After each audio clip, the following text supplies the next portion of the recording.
Hello students, आज हम reactivity series of metals या धातुओं की सक्रियता श्रेणी के बारे में पढ़ेंगे। धातुओं की सक्रियता श्रेणी क्या है? इंग्लिश में इसकी डेफिनेशन है, it is a series of metals in which metals are arranged in decreasing order of their reactivities. और अगर हिंदी में देखें तो इसकी डेफिनेशन है, यह वह सूची है जिसमें धातुओं को उनकी क्रियाशीलता के अवरोही क्रम में व्यवस्थित किया जाता है। अवरोही मतलब घटता हुआ क्रम। अब प्रश्न ये है कि ये क्रम कैसे डिसाइड होता है। इस क्रम को डिसाइड करने में या ऑर्डर को डिसाइड करने में हाइड्रोजन की रिएक्टिविटी को मानक बना के चलते हैं या रेफरेंस बना के चलते हैं। जो हाइड्रोजन से ज्यादा क्रियाशील होते हैं उनको हाइड्रोजन से पहले लिख देते हैं, जो हाइड्रोजन से कम क्रियाशील होते हैं उनको हाइड्रोजन के बाद लिख देते हैं। जब साइंटिस्ट ने बनाई थी पुराने जमाने में, तब उन्होंने ऐसे ही बनाई थी। अब उन्होंने इन एलिमेंट्स जो कि हाइड्रोजन से पहले रखे हुए हैं, इनकी रिएक्टिविटीज को स्टडी किया, कौन ज्यादा रिएक्टिव है, कौन कम रिएक्टिव है। उसके बाद इनको इनकी रिएक्टिविटीज के बेसिस पर एक सीरीज में लगाया।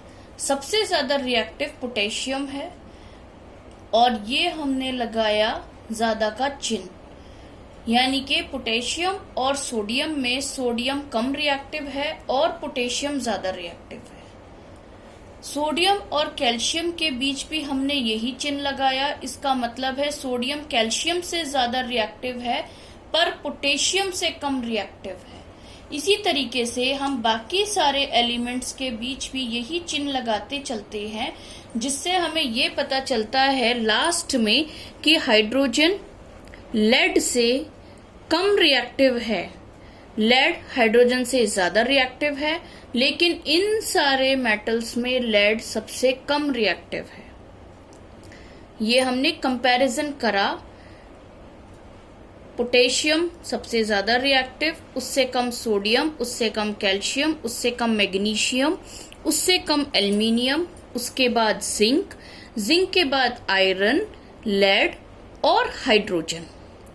हाइड्रोजन के बाद हाइड्रोजन से कम रिएक्टिव 4 एलिमेंट्स लगे हुए हैं, कॉपर, मरकरी, सिल्वर, गोल्ड।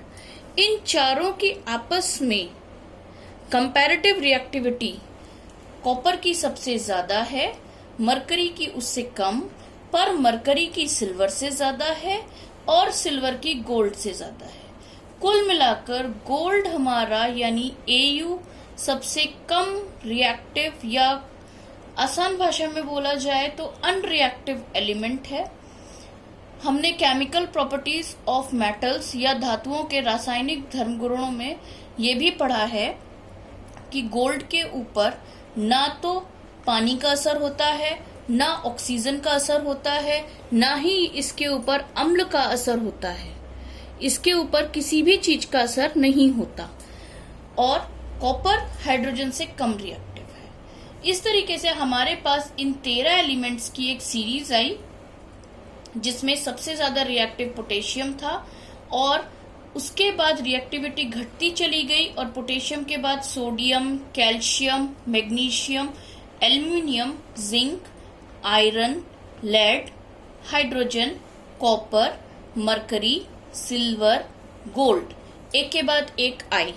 सबसे क्रियाशील से शुरू करके हमने सबसे अक्रियाशील पर जाकर इस सीरीज को खत्म किया।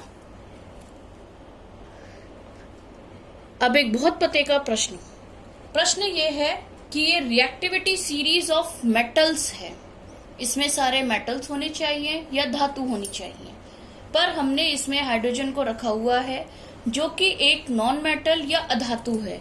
तो प्रश्न ये है कि हाइड्रोजन को इस रिएक्टिविटी सीरीज में या फिर सक्रियता श्रेणी में क्यों रखा गया है जबकि वो एक अधातु है। Why is hydrogen kept in reactivity series in spite of being a non-metal?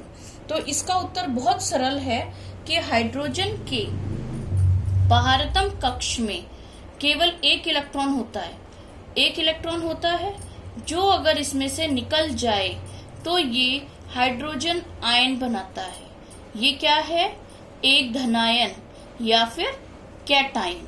ठीक है, ये धनायन प्रॉपर्टीज में पहले ग्रुप यानी सोडियम, पोटेशियम, लिथियम, जिनके ions K positive, Na positive और Li पॉजिटिव होते हैं, इनके समान अपनी रिएक्टिविटी शो करता है। ठीक है, ये भी K के ऊपर एक पॉजिटिव है, Na के ऊपर एक पॉजिटिव है, लिथियम के ऊपर एक पॉजिटिव है। तो अगर मैं इनके साथ H के ऊपर एक पॉजिटिव रख दूं और ये जो रासायनिक क्रियाएं देते हों वही रासायनिक क्रियाएं ये H पॉजिटिव दे, तो ये एक जैसे माने जाएंगे और ये मोनोवेलेंट कैटायंस कहे जाते हैं। मोनोवेलेंट मतलब, मोनो का मतलब एक, वेलेंट का मतलब वैलेंसी। तो ये मोनोवेलेंट कैटायन है, वहीं ये भी एक मोनोवेलेंट कैटायन है। बस इसी एक कारण की वजह से हाइड्रोजन अधातु होते हुए भी धातुओं के गुण शो करता है। इसके अंदर अधातु होते हुए भी धातुओं के गुण मौजूद हैं, जिसकी वजह से इसे रिएक्टिविटी सीरीज में स्थान मिला हुआ है। मुझे उम्मीद है इसके साथ आपको सक्रियता श्रेणी या रिएक्टिविटी सीरीज ऑफ मेटल्स का टॉपिक क्लियर हो गया होगा।